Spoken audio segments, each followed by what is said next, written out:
we start, I just want to say a quick thank you. I feel really honored to be in this position, and it's always an honor to try to debate at the higher levels. I'm super excited to see how all these people continue their careers, and I couldn't be prouder to stay here. I want to say thank you to my school for supporting me, and then also a huge shout out to all of my teammates, friends, mentors, and partner. On this case, thanks to my parents for being here, and I'm super excited to see how this goes. Thank you. Okay, judges, are you all ready? No. Perfect. Opponents? Great. Then my time starts now. Contention 1, inherency. NATO lacks vaccine stockpiles. NATO 21. NATO does not have a supply of vaccines. NATO is supporting innovation through research and scientific collaboration. More than 40 projects are now being taken forward, countering pandemic disinformation, as well as military training for pandemic relief operations. And we need to upgrade existing infrastructure to make use of AI tech in vaccine design. Utkarsh 2020. Infrastructure facility is required to carry out AI. Scaling of this infrastructure is essential. Thus, contention 2, the harm, no preparation. Subpoint 1. The next pandemic will exceed COVID-19, and we cannot afford to lose the advances we've made. Reuters 21. Lessons from the outbreak must not be squandered. Coronavirus killed 5.26 million, wiped out trillions in economic output, and the next one could be more contagious, more lethal, or both. The advances must not be lost. Efforts have been uneven and fragmented. Health experts call for permanent funding. And subpoint 2, the U.S. is not prepared. Mandavali 22. The United States remains unprepared to combat new pathogens. Outbreaks have revealed deep fissures for containing epidemics. We really are poorly prepared. New infectious threats are certainly on the way. In people's minds, perhaps, is the idea that this COVID thing was a freak of nature, was a once-in-a-century crisis, and we're good for the next 99 years. That's not true. This is the new normal. We're worse prepared now than we were early in the pandemic. Thus, contention 3, plan. The United States federal government should substantially increase its security cooperation with the North Atlantic Treaty Organization in artificial intelligence through funding dataset development, research, production, and distribution infrastructure dedicated to using AI in vaccine design. We reserve the right to clarify plan at any point moving forward. Funding from and enforcement by the National Institutes of Health. And contention 4, solvency. Subpoint 1, AI holds a bright future for vaccine development. Fast and Chen 20. One approach to accelerate is to use AI to guide vaccine design. A virus can be targeted by antibodies. Researchers have trained machine learning models to make predictions about the strength of these properties for any viral fragment. Models learn to recognize patterns from a large number of training samples in ways that humans would have a very difficult time replicating. Subpoint 2. The plan builds on NATO's existing reliance to contain all global threats. Article 3 and current agencies prove they say yes. Levi 21, a member of the Atlantic Council. Preparing for the next pandemic will require adaptation, interconnectivity, and resilience.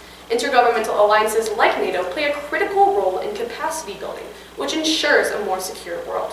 There are several steps NATO can take. Article 3 includes resilience as a critical element of collective defense against the full spectrum of threats. In 2020, NATO supported civilian efforts to combat COVID. NATO is responding to biothreats, should invest in resilience to help combat black swan events. NATO should fund biomedical research, invest to combat vulnerabilities, expand cooperation between military, medical, and civilian health, and strengthen biopreparedness, and defend against chemical, biological, radiological, nuclear, and public health threats. If NATO adapts to tackle global security challenges, strategic investments will establish resilient frameworks. Allies should continue working with NATO. In subpoint 3, collective AI checks another pandemic and saves money. Hatchet 21. We understand now the need to respond rapidly when new diseases emerge, and a pathway to making definitive countermeasures like vaccines much more rapidly than ever before comes at a significant and microscopic cost compared to the risk of another pandemic. We can accomplish that goal much faster if we work at it collectively.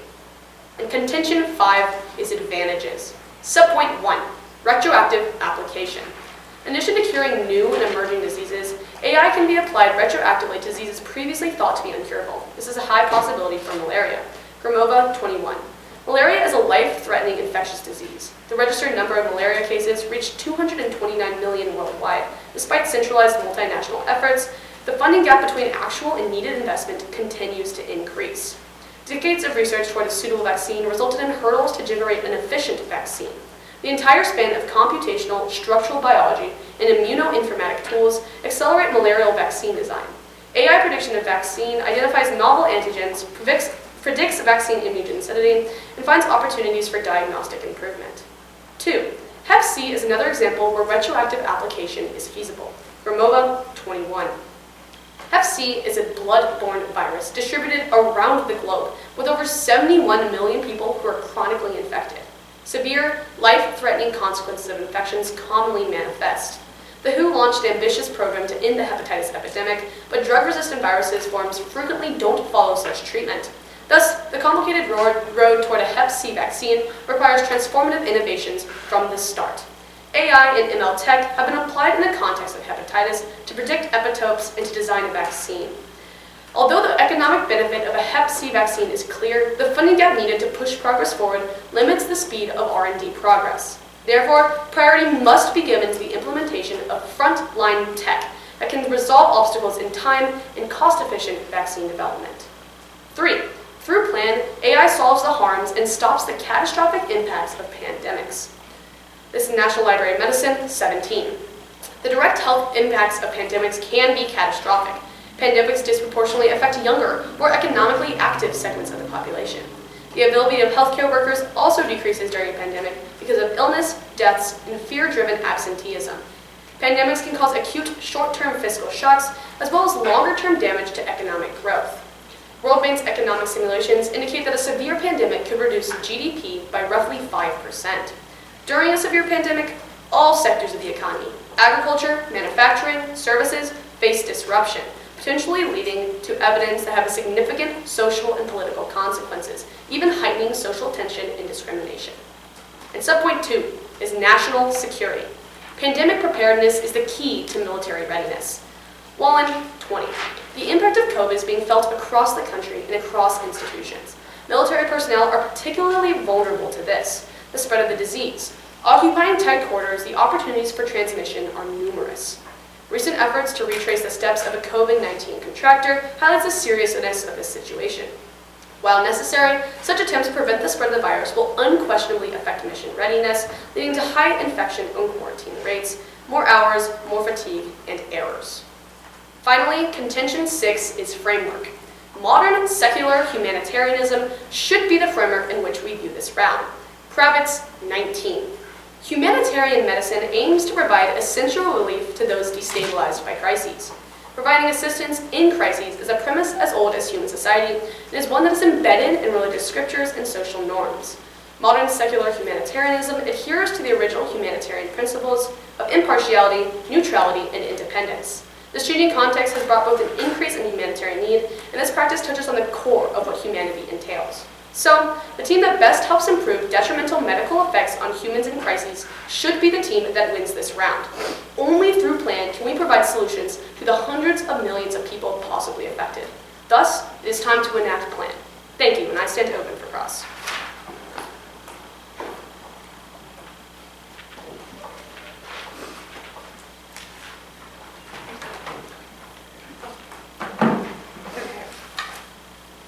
Is everybody ready? All right, great. I'll start now. So could you please clarify the funding and cost of your plan? Absolutely. So both the funding and the enforcement is from the National Institute of Health, which has billions of dollars at its disposal to work with this. Now, the key about AI, you can go ahead. Yeah, do you have any estimated cost of how much the plan will be?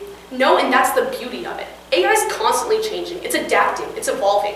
We don't have an exact date because this might change. If we're able to predict pandemics before they happen, then the cost changes. In fact, that's the benefit of this plan. Okay, great. And are you using the same model of AI vaccine development as from COVID? No, these change throughout. Again, the whole beauty of AI is that it's constantly evolving. Yes, we have precedent from Pfizer, but that's not necessarily the best path going forward. Plan allows it to evolve as we see pandemics. What are you specifically changing from the COVID model towards now in the affirmative plan? Absolutely. So that's focusing more on data set development, research, production, and distribution infrastructure, like we said in plan text. Okay, yeah. And speaking of distribution, how are you planning on actually distributing these vaccines? So NATO and all of its member countries want to follow on unanimously. That's the beauty of the plan. Every single one wants to comply. Article 3 in Levi 21 proves that. Okay, and with that, how can you ensure that people are actually going to get these vaccines? Because unless they get them, it's useless to develop. Absolutely. So not only does the public want to get vaccines, but since COVID, we've seen an uptick in the fear, especially in Europe, and when specifically NATO's been involved, with the fear of not having readiness for the pandemic. People want to do this. We just have to give them the facility to do so. Right, but do you have any way to mandate or ensure that people are actually getting these vaccines? No. Or are you just hoping and lobbying that people will get them? We're not mandating vaccines. I think precedent has shown that when we're mandating vaccines, it becomes very much a politicized, polarizing issue. People want to do this, and the vast majority will. Okay, great. And so do you have any past precedent on this vaccine AI development? Absolutely. Pfizer is a massive past precedent. So is that the only precedent you have? That's the most recent, since this technology is new and developing, and I would say since that's the most recent pandemic, that's the most applicable to case. Okay, great. And so, again, how can plan actually ensure that vaccines get developed? Because just pouring in funding can't necessarily ensure development. You're right, and we have specifics on that. Fast and Chin 20 tells you that these properties are for the strength of viral fragmented, and these large swath of data is, quote, in ways that humans would have a very difficult time replicating. We can't access this without AI, and that's the key. Okay, so are you, how can you actually ensure that this innovation occurs? Because the only thing plan does is pouring in funding.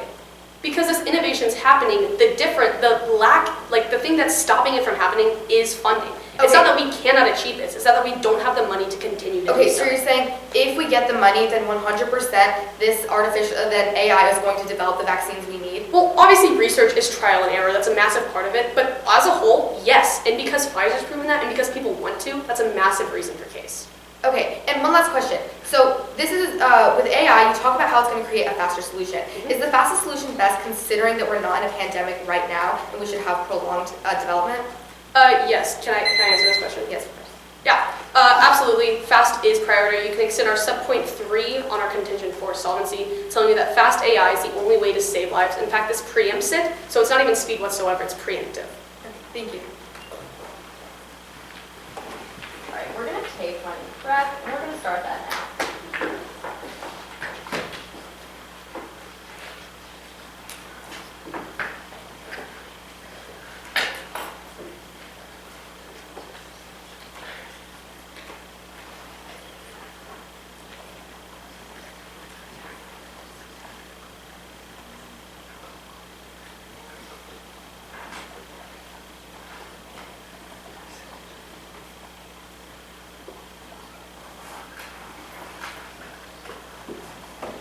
Okay, that was 32 seconds of breath.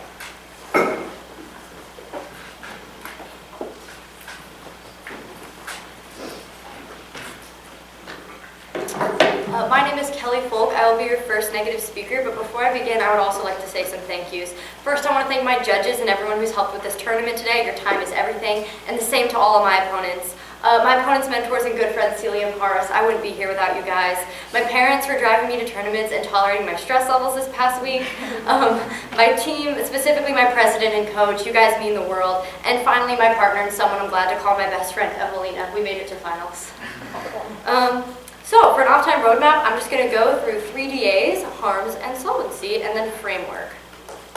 Okay, is everybody ready?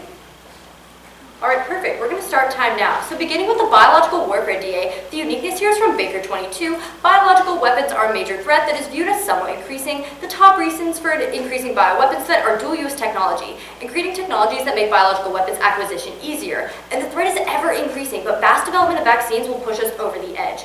Sumo 21. Biotech can be easily used as a weapon of mass destruction by making toxic medicines and even weaponizing existing pathogens to become more infectious and considerably more dangerous. And the impact on that is that it causes death. World Health Organization 23. Bioweapons and emerging disease outbreaks could result in extinction. Biological agents can pose a difficult public health challenge, causing large numbers of deaths in short amounts of time.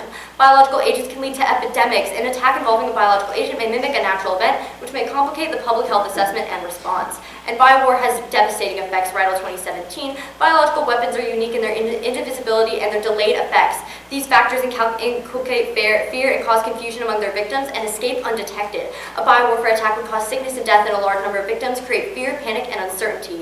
Its goal is disruption of social and economic activity, the breakdown of government authority, and the impairment of military responses. The occurrence of only a small number of infections can create an enormous psychological impact.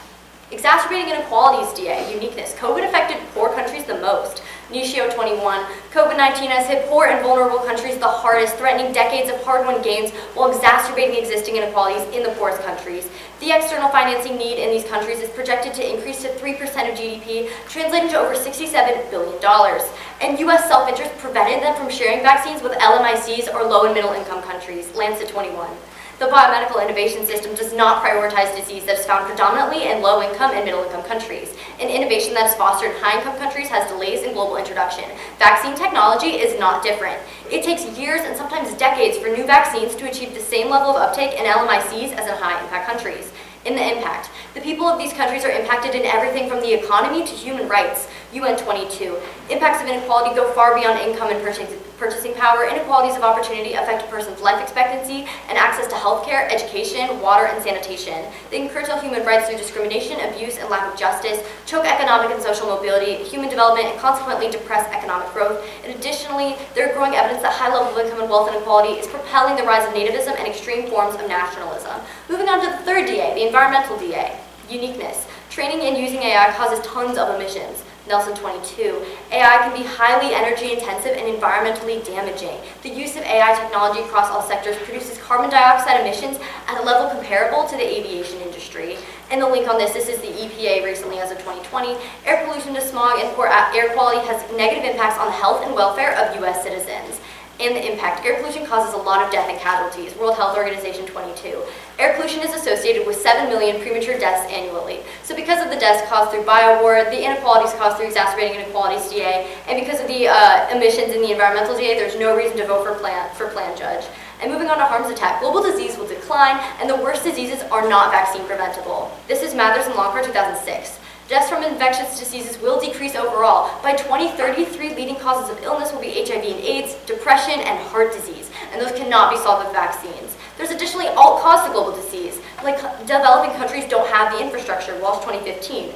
Low-income countries lack body to make vaccine recommendations. In some developed countries, children are not vaccinated simply because their parents don't have time to take them to the doctor. Poorer countries, parents must travel long distances to clinics. Transportation barriers, and parents in developing countries haven't learned why vaccines are important. Moving into solvency, the NIH, their agency, does not know how to use money effectively. Johns Hopkins 16. The mechanism used by the National Institute of Health to allocate government research funds to scientists whose grants receive its top scores works essentially no better than distributing those dollars at random. The findings suggest that the expensive and time-consuming peer review process is not necessarily funding the best science, and that awarding grants by lottery could actually result in equally good, if not better, results. And the National Institute of Health only works in the U.S. It's not efficient nationally. This is DeVex 23. The NIH, a part of the U.S. Department of Health and Human Services, is the nation's medical research agency, making important medical discoveries that improve health and save lives. The mission of the U.S. Department of Health and Human Services, or HHS, is to enhance the health and well-being of all Americans. So this card only works within the U.S. It isn't efficient internationally because we cannot just simply scale these effects to all 30 NATO countries. It just simply isn't plausible. Additionally, pandemic response is advanced. Now, rapid response solves pandemics. Lauren Lusant 16. In response to the Ebola outbreak, the U.S. spent more than $5 billion to effectively respond, funding enough to support the development of rapid disease testing and treatments. Funding supported quickly to develop the capabilities needed to prevent the next major epidemic. Additionally, the app is failing due to vaccine hesitancy. They themselves that this could become an increasingly polarizing issue. This is Office 17. People would find doctors willing to say they got vaccines. It's already happening in California. You can buy medical exemptions for a certain amount of money, and there's already a black market for these exemptions. If the government said that vaccinations are mandatory, that would result in a lot of people going to these doctors for buying medical exemptions. Additionally, NATO's military focus suggests secrecy, which increases hesitation and reduces vaccination. Solis Moreira 21. A vaccine is only effective if people are willing to receive it. With rapid research development, some may be concerned that the vaccine was rushed, and these concerns lead to vaccine hesitancy. It is natural to have some apprehension over the safety and effectiveness of a new vaccine. Transparency throughout the vaccine process will be key to debunking misinformation and building the public's trust. Dual use. Vaccines are dual use. This is as the NIH 22. Vaccine technologies feature dual use potential. First, development of virally vector vaccines may generate insights of particular dual use concern, such as techniques for circumventing pre-existing anti-vector immunity. Second, while the amount of work on viral vectors for gene therapy exceeds that for vaccine research, work on virally vectored vaccines may increase the number of individuals capable of engineering viruses of particular concern, such as ones closely related to smallpox. And there's no solvency for dual-use biotech regulation. This information asymmetry turns the affirmative plan. This is Zoo 21. In the field of biotechnology, the autonomy of stakeholders is important. The information asymmetry risk of dual-use biotech has caused problems such as industry self-governance. Since the research and development are concealed, anonymous, and opaque, the public may not be able to acquire enough information. Scientists who have mastered dual-use biotech cannot be monitored effectively by the institutions with which they are affiliated. This could pose risks to national biosafety. Internal supervision may worsen information asymmetry. And finally, normal DNA vaccines are ineffective. Con 21. DNA vaccines are basically genetically engineered DNA that would induce strong immune response, and they were thought to hold a very promising future, but no DNA vaccine for humans has been approved by the FDA. And a lot of that FDA approval issues come from the issues within the US government as a whole. So direct dual-use biotech additionally fails. This is Zoo 21 to extend on that. In the military field, dual-use biotech refers to both civilian and military technology. In the civilian field, a legitimate scientific purpose may be misused to pose a threat to public health or national security. Due to its ubiquity, it is difficult to manage the risks of all dual-use biotechnologies, and it is mostly likely to be misused and encompass key biological agents and 7 types of dual-use research. So moving on to framework. Both stocks here counter their framework of modern secular humanitarianism because we outweigh on our DAs. When more people die, we are not even going to be focused on mitigating medical effects. We're going to be focused on just keeping people alive because of climate change, because of biological warfare, and because of those inequalities. Those are going to become the top issues. And because of that, stocks also goes along with your paradigms, Judge. This is really important because it encompasses all parts of the plan as opposed to the app framework, which just addresses one single point in this debate. Stocks look at everything. And so because of the issues laid out at hand, I can only see a neg ballot. I'm open for cross-examination.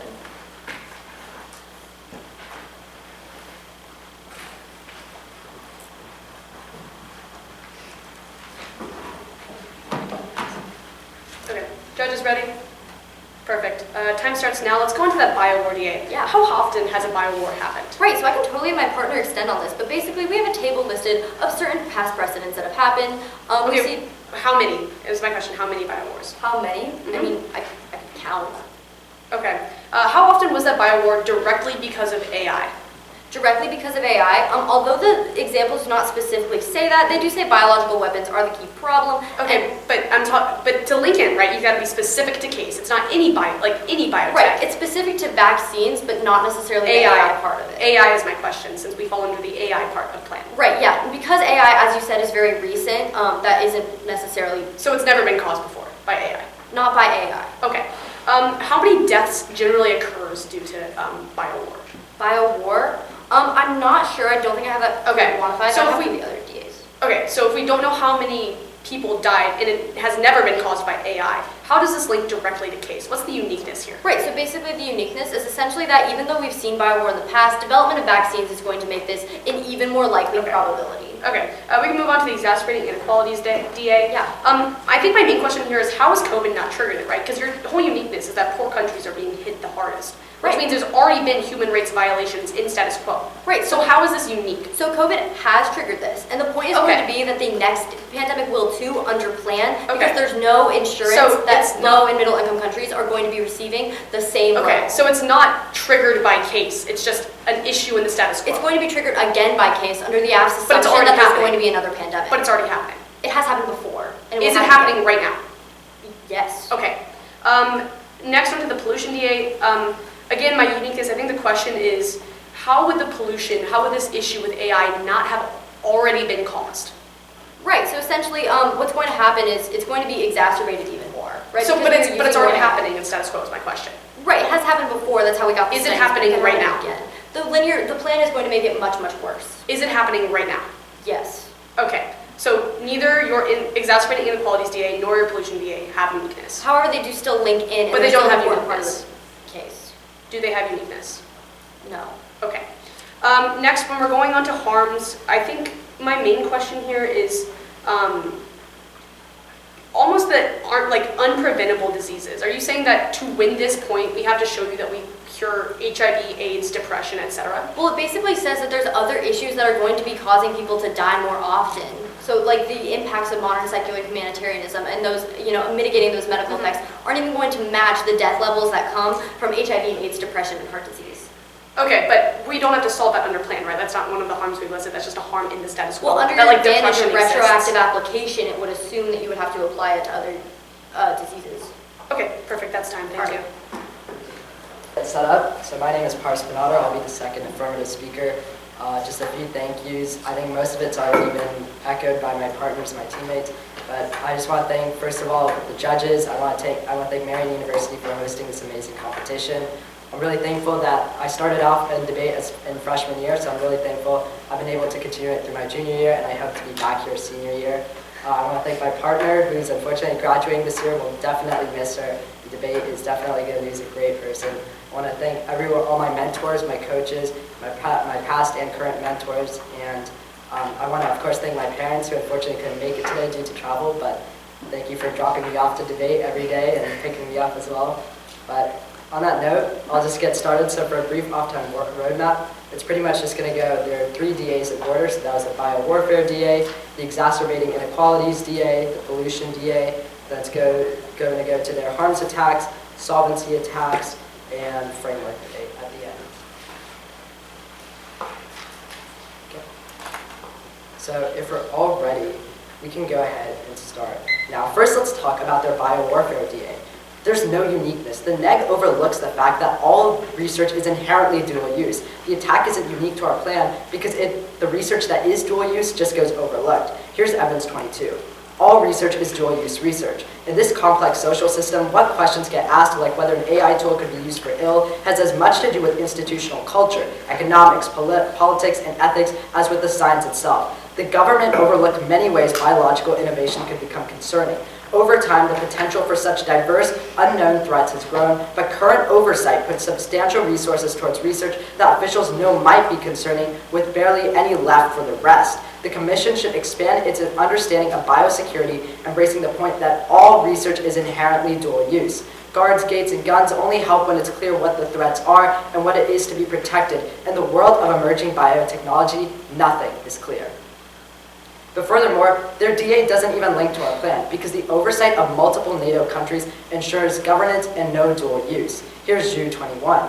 Experimentalist governance requires multilateral platforms of international organizations so as to realize the integration of bottom-up and top-down governance. International organizations need to review and supervise governments' implementation of governance of dual-use biotech. Global cooperation on risk management of dual-use biotech may benefit from a window of policy opportunities. The COVID-19 pandemic has drawn global attention to global health governance and biosafety, both of which are essential in forging a census on global governance.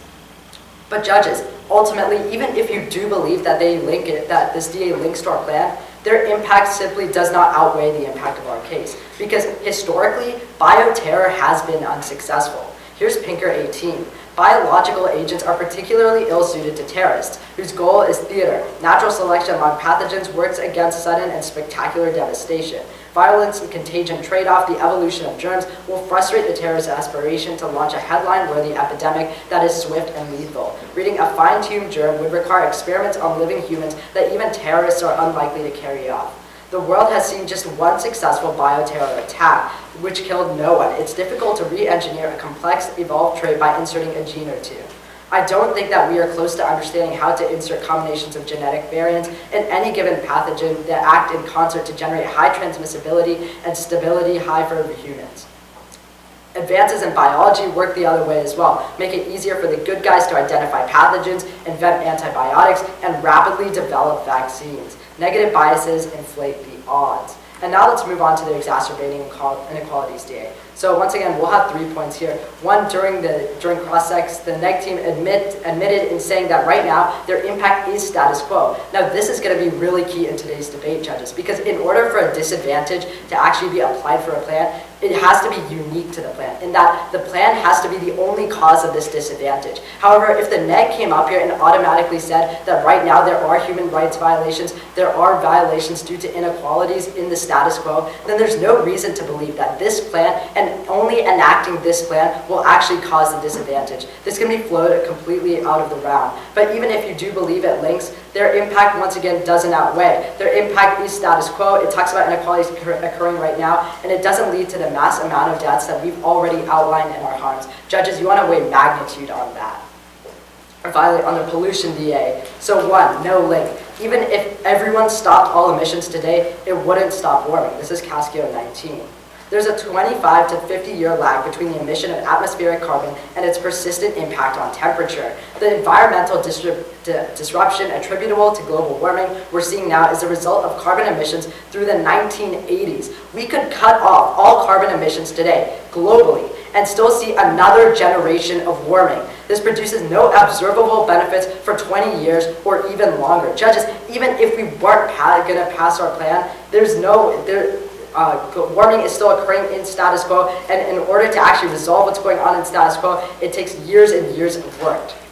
And once again, our plan overall outweighs, because if you look at their impact, warming just won't be catastrophic. This is Zyter 21. Climate catastrophists turn to dire predictions. The problem is they're almost always generated by climate models driven by high complex sets of assumptions, about which there is significant dispute. Worse, these models are notorious for failing to accurately predict already documented changes in climate. During all periods, the observed temperature lied in the lower half of climate model simulations, and for several periods, it lies very close to the 2.5th percentile of all the model runs. Judges, we're giving you an immediate and clear impact. You could look at all our harms cards, from Reuters 21 to Montevalli 23, which essentially told you that right now we have floodgates that were built for a 1 in a 100-year crisis. But for some reason, the floods just keep happening. The impact is clear. We've already seen what the COVID-19 pandemic did to the country, and we cannot let it happen again. But on that note, why don't we move to their harms attacks? So they talk about, first of all, preventable diseases. And yes, some diseases may be preventable, but that shouldn't discount the value of this plan. We've already seen, like COVID-19, which could have been prevented with currently no knowledge, that could have happened. Even if you look at our advantages, we talk about malaria and hepatitis C, where there are possibilities in actually curing these diseases, but because of the lack of funding, because of the lack of research and development that was actually devoted to these causes by using artificial intelligence, hepatitis C and malaria are still diseases that we are concerned about to date. Whenever we travel, we remain concerned about them. And then next, they talked about poor countries not having the infrastructure. Judges, this is the whole point of the plan. In fact, this warrants our plan. NATO is comprised of 30 member nations. Some of them may be in a better economic status than others. But the whole point is, by leading the initiative as the United States and devoting funding, we can collectively work at this together. We're not putting all of this on a single developing country, which, yes, does not have the infrastructure to support such a massive plan. But by working together with the 30 member nations of NATO, in addition to the United States, we can actually make a clear solvency, we can clearly solve for the harms. And then finally, on their dual use, they mainly talk about how this can be dual use. Once again, you can go ahead and extend on, on their harms attacks, they talked about rapid responses, and they talked about how rapid response isn't always the best response. And we say yes, because had we known about the COVID-19 pandemic previously, then we would have easily been able to solve for it. We've already seen Pfizer and Moderna actually working towards it. Then they talk about NATO. However, and they say that for some reason, NATO is just a national organization. But that is simply not true. In fact, the NIH is a national organization. The NIH openly encourages international investment, and the plan would benefit both the world and home. It's the perfect plan for the NIH. Here's the NIH 22. NIH and the biomedical research enterprise have a long history of international collaborations with rules of engagement that allow to advance while ensuring honesty, transparency, integrity, fair merit-based competition, and protection of intellectual capital and proprietary information. The biomedical research workforce continues to be enriched and strengthened by scientists from all over the world. Judges, NIH has already been working on this plan. Finally, on their solvency, they say you can buy medical exemptions and that it's only effective if people take it. Judges, we're not misinformation, and actually people taking vaccines isn't outlined in our harm. But what you can be sure of is in the future, even if it comes to a point where people may not take vaccines, none of this will matter if we don't have any vaccines to begin with. On the framework, judges, you should still prefer our framework because policy debate was created to adapt to current climates. Thank you.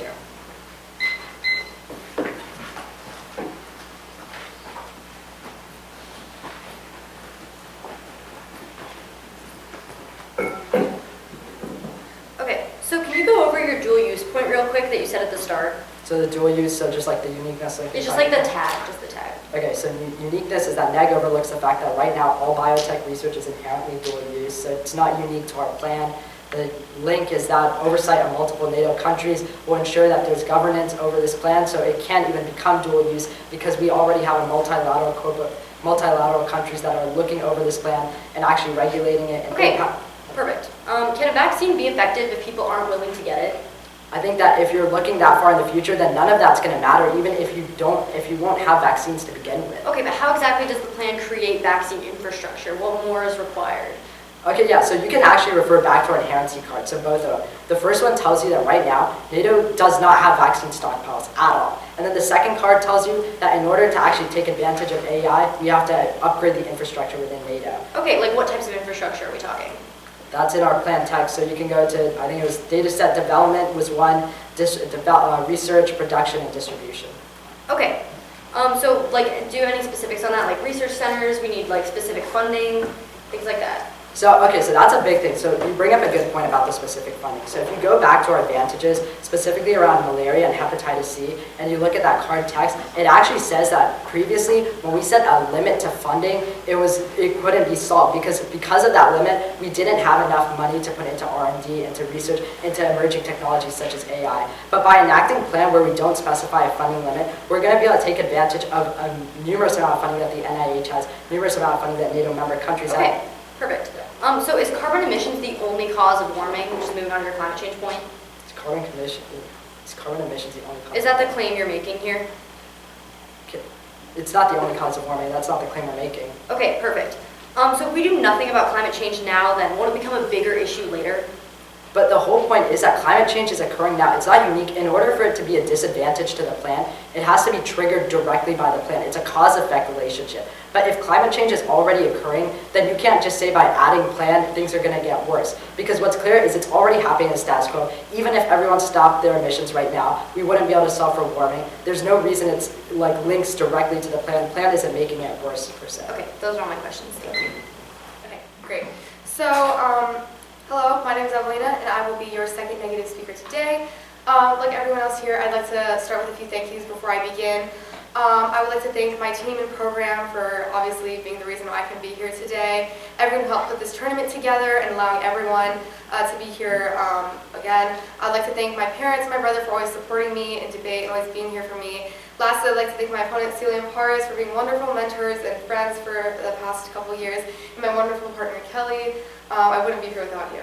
All right, so with that, starting my off-time roadmap, I'm going to address the biowarfare DA, exacerbating inequalities DA, and the environmental DA, and my partner will take solvency and harms. All right, with that, I will start my time now. So starting with the biowarfare DA, they say we have no uniqueness because all research is dual use. So yes, all research is dual use, but just because everything is dual use doesn't mean that dual use is necessarily good. They completely drop the impact of the DA with this. The issue with the AF plan is that it makes things worse. It's linear. So yes, dual use exists right now in status quo, but that doesn't mean that it's good. Yes, it's bad. Dual use exists right now. Implementing the plan makes it worse because it develops more of these technologies, which just makes it worse, creating a negative impact. They say that we have no link because NATO oversight ensures that there's no dual use. However, the card we presented clearly talks about how development of vaccines will push us over the edge. The affirmative plan, the goal of the affirmative plan is to develop vaccines, and increasing development of that is just going to push us over the edge and cause us impact. Consumer 21, biotech can be easily used as a weapon of mass destruction by making poisonous crops, developing harmful and toxic medicines, and even weaponizing existing pathogens to become more infectious and considerably more dangerous. So this talks about how continuing to develop vaccines is going to make everything worse. It's about the linear impact here. So they say with the impact that of the biowarfare DA that there is no past precedent. However, saying that it didn't happen before does not mean that we shouldn't try to prevent it in the future. Yes, there may have not, just because something in the past hasn't happen doesn't mean that we can look at the real risk and status quo and say it's okay to not do this because this hasn't happened in the future. That leaves the United States and NATO vulnerable, which is the last thing that we want to be doing, as the goal of the affirmative plan is to increase security, when in reality what they're doing is they're decreasing security by increasing the likelihood of biological warfare. We don't want to be increasing the likelihood. The lack of past precedent does not mean that we do not want to be prepared. So they didn't really address the real impact that we brought up here. This is from the World Health Organization in 23, that bioweapons and emerging disease outbreaks could result in extinction, and they can pose a difficult public health challenge, causing large numbers of deaths in a short amount of time. They can lead to pandemics, and an attack involving biological agent may mimic a natural event, which may complicate public health assessment and response. So, this goes against their very own framework. Their framework is centered around health and making sure that everyone, around public health and making sure that we can save the most lives as possible. But by implementing this plan, they're going to increase the likelihood for biological warfare, and in doing so, they can, like this card mentions, it talks about specific public health challenges, and also can even result in extinction, which far outweighs on any points they've brought up throughout this debate. So, moving on to the exacerbating inequalities DA. They say that there is no uniqueness because right now the impact is status quo. Once again, the uniqueness is linear. Implementing this plan is going to make this worse. So, by implementing this plan, they're going to continue to exacerbate inequalities within NATO and with the low middle income countries, which is again the last thing we want to be doing when the goal of the affirmative plan is to provide positive change, but what's really happening is they're just making things worse. They also said that the impact doesn't outweigh because it's status quo, but like I mentioned, status quo makes things, They said that impact doesn't outweigh because it's status quo, but the plan changes status quo. It makes status quo worse. You can extend that part from the UN in 22. The impacts of inequality go beyond just income and purchasing power. They affect a person's life expectancy and access to healthcare, education, water, and sanitation.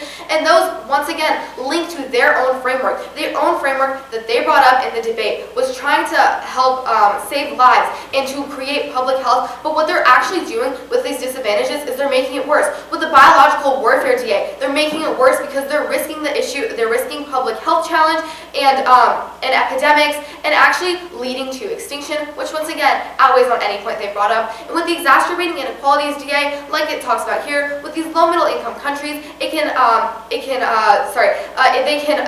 affect the access to healthcare, education, water, sanitation, even goes into human rights, discrimination, abuse, and lack of justice. They can also choke economic and social mobility and human development, and depress economic growth.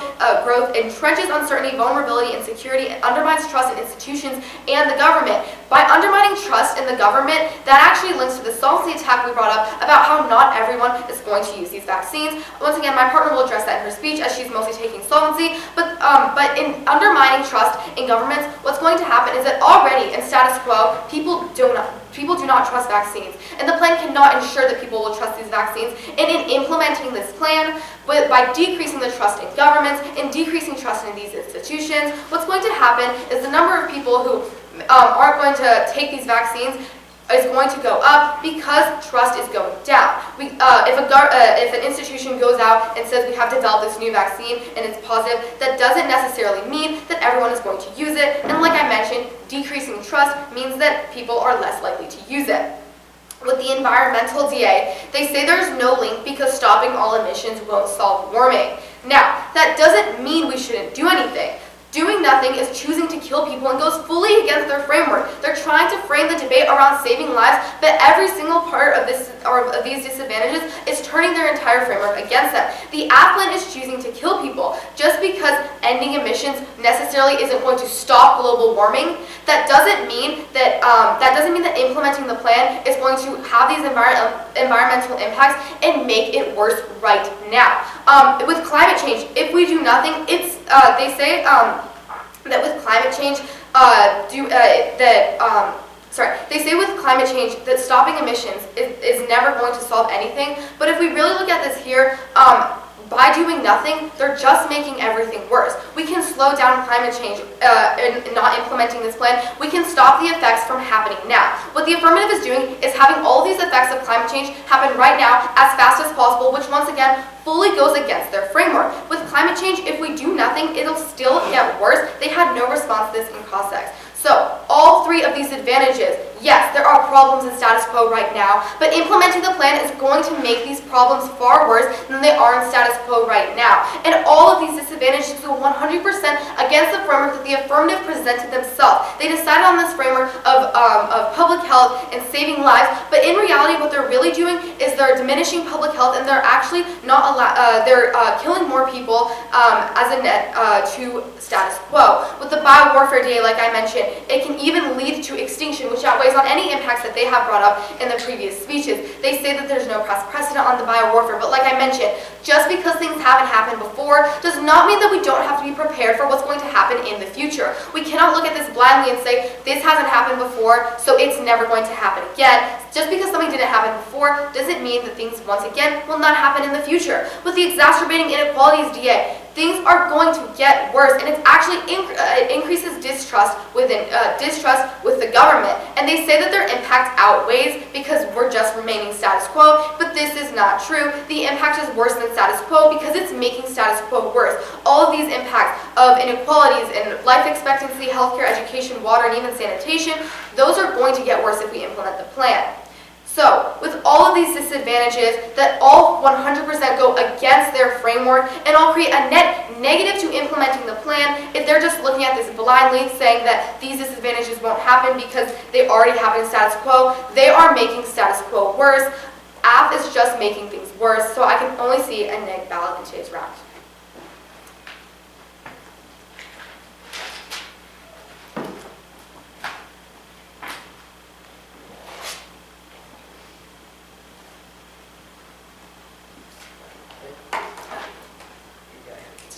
So first, let's talk about your biowarfare day. So you say that developing vaccines right now will push us over and will lead to like biowarfare, essentially, right? Right. Okay. So why didn't COVID dump this? If we developed all these vaccines during COVID, why wasn't there biowarfare? Well, right, so COVID is just an example of one vaccine, but the intent of the plan is to continuously and develop vaccines as quick and as fast as possible. And this card talks about how, like, if we develop these vaccines as quick and as fast development, the more vaccines we have increases the likelihood of biological warfare in the dual-use technology. Okay, so let's just assume this plan, let's say it doesn't get passed. So you're saying that in the future, even if we keep, like, people are still going to be developing vaccines, correct? Yes, but not at the rate and at the way that the affirmative is trying to do. So you're saying by making vaccines develop quicker, that's going to somehow trigger this DA?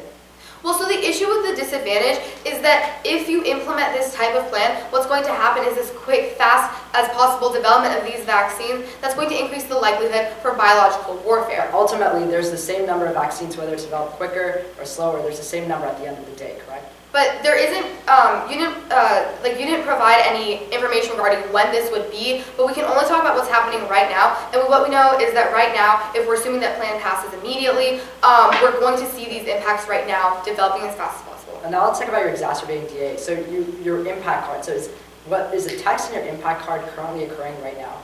Human rights violations, etc.? Well, this is from the UN in 22, so... So it's reasonable to assume it's occurring in the status quo? Well, yeah, so this is occurring in status quo, but the issue with the DA is that all these impacts, it's actually just making them worse. So these inequalities and the decreased life expectancy, lack of access to healthcare, education, water, sanitation, etc., that's all going to get worse with the plan. So how is working with countries, some of which are developing, going to increase inequalities if we're all working together, a part of NATO? Could you repeat that? Sorry. So you're saying that we're going to exacerbate inequalities. But the whole point of our plan is to work with this multilateral coalition of nations. So how exactly is working with other countries going to somehow lead to inequalities? Well, right. So you can actually look at the past precedent on this, and that's COVID. That's the issue 21, which my partner read, which talks about how COVID affected the poor countries most. So if you look at the past precedent of when we had these pandemics and when we tried to develop these vaccines, it affected the poor countries most. But was there an international coalition during that time, or was that just when private corporations were manufacturing vaccines? Well, this is specific to COVID, so this card isn't specifically. Wait, sorry, could you repeat that? Sorry. So you're saying that this DA, so was there back then during COVID, was there an international coalition of countries that were working like united to develop a vaccine? No, but this is the only past precedent we have to look at, so that's the best example that we can use. Okay. going to go through harms, solvency, framework, and then just talking about why we should win this debate. Is everybody ready? All right, awesome. Let's start time now. So beginning with harms. Judges, you should turn all of their harms because of the DAs. None of their harms are going to matter once these issues prevail after the plan is enacted. The biowar DA. This still shows that there is risk inherent in biotech and for biowar. That's Sumo 21. That card went uncontested throughout this debate. Even the risk outweighs because they try to say that it does not link, but vaccines inherently pose a risk and could very well have real impacts in the future, and we've cited past precedents. This is crucial to this debate, Judge. And COVID not thumping, as asked in cross, this proves the uniqueness to the plan because it essentially wouldn't be cause, but it very well could be in the future as cause of plan. So that proves its uniqueness and turns away from the harms.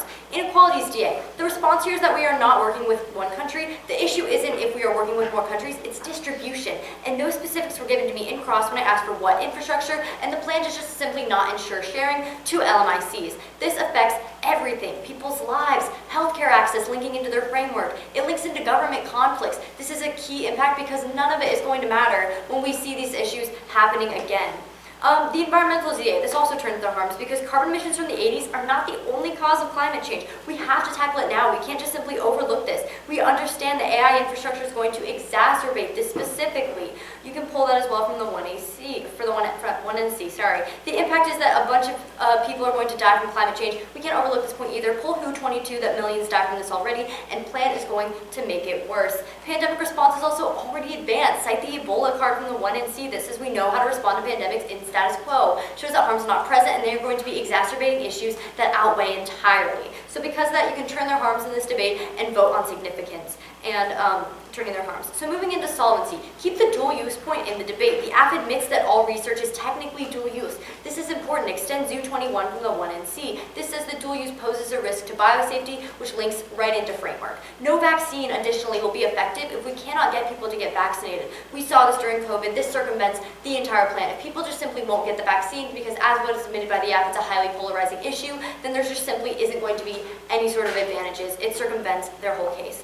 And the plan cannot specify the funding needed, but they do say that the reason Hep C and malaria couldn't be retroactive was because of funding. This links into the NIH point about them not knowing how to manage money effectively. Pull Johns Hopkins from the 1NC, that card also went uncontested throughout this debate. So they're not going to be able to manage retroactiveness because they could not specify funding, and that essentially just is a contradictory point made by the AF. And in cross, I also asked for specifics about what exact infrastructure would be needed to solve for the harms, and the only answer that was given to me about funding, further linking into the point about LMIC countries. So because of that, that also links out of links into solvency. For framework, so we simply outweigh here. We cannot accomplish modern secular humanitarianism without causing these worse issues in which more people would die than in status quo already. And judges, you should completely not vote on framework here. Vote on stocks. It appeals to your paradigms. It appeals to every issue in this debate, and it's going to outweigh here. Harms, pandemic response. Pandemic response is already advanced. There's no reason to implement the plan of pandemic response is fine, and the DAs outweigh on massive, massive levels that the affirmative could not respond to. Solvency, the NIH. If the NIH cannot use money effectively, and if people are not willing to get vaccines, there's no way the plan can be effective. This circumvention is key to this debate. The whole action of the plan was to invest money into AI vaccine development, and those points were really addressed. So because of that, drop their solvency and flow it towards the neg. And additionally, the NIH only works in the US. You can additionally pull that card from the 1NC. Even if they do encourage, as the affirmative team said, even if they encourage international partnership, there's no way it is actually determined by plan. Vaccine hesitancy, if we can't get people vaccinated, there won't be a single impact in this plan, and the exacerbating inequality also impacts this because it talks about increased distrust in the funding, and they said that it's okay if we have hesitancy because plan will still pass. This point was basically dropped. Vaccine hesitancy is the linchpin of any single impact that they quantify. However, as we said, people are going to die even more under the affirmative plan because of the LMIC lacks of sharing, because of the environmental DA, because of the risk of biowar. These are key impacts that outweigh the entire affirmative plan. So you should outweigh on significance, solvency, harms. You should outweigh on those issues and turn their framework and vote on stocks and vote neg in this debate, judges. Thank you. Okay, for a quick off time, I'll be pretty much going in order of the flow, but I'll clean it up a little bit. So that's the biowar DA, exacerbate inequalities DA, environmental DA, onto harms, solvency, framework. Is everybody ready? Perfect. Then my time starts now. First, onto the bio DA, I'm going to have 7 responses to this. 1, they admit still there's no uniqueness. This totally takes out their entire DA. They can't build upon it if they don't have the first part of it. 2, if the link was true, we would have seen it with COVID already. 3, Pfizer thumps. If Pfizer did this exact same thing, it would have triggered plan. It would have happened already. 4, yes, we do prevent with the plan, but we need you to recognize that it's not feasible. They keep telling you that it impacts extinction. Judge, if it's reasonable, it's not extinction. 5, it has never happened. This impact is unwarranted. There's no reason that it's actually going to happen in the future. 6, the framework is still better. We told you that we wanted to improve crises because of medical issues. Only app improves. NEG admits that there are harms in the status quo and doesn't do anything to improve them. If you're a policymaker, you're going to want to vote on the team that improves at all. And 7, again, extinction's unreasonable. You can pull this out of round. That should be a voter. On to the exacerbating inequalities DA. I'm going to have 5 responses to this. First, they still admitted there's no uniqueness. Again, Judge, the main thing with the DAs here is that in policy debate, you have to have all 3, and you cannot build upon it if you don't have the first part. You need uniqueness. They told you in cross they don't have it. Vote that out. 2, the DAs aren't only going to happen because of plan. We've given you examples of how something would have already triggered this, and they told you it's happening in status quo. This is major. And 3, the plan isn't creating more issues. The National Library of Medicine tells you exactly that we're helping discrimination. You can see that from my very first speech, and that's gone completely dropped, which is telling you that through plan, discrimination